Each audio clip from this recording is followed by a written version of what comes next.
Hey everyone, I hope you're doing well. In this video, I will show you how to transfer crypto from Etoro to your Ledger Nano X device.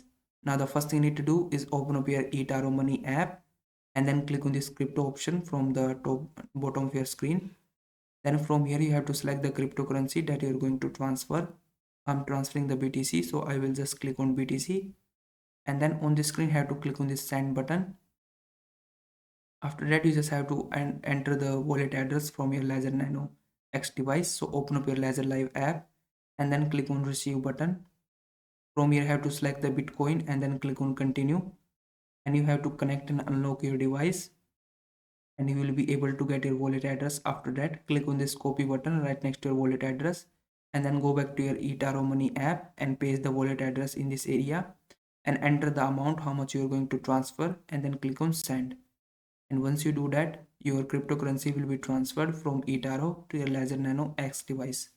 So I hope this video was helpful. Please like this video and subscribe to my channel.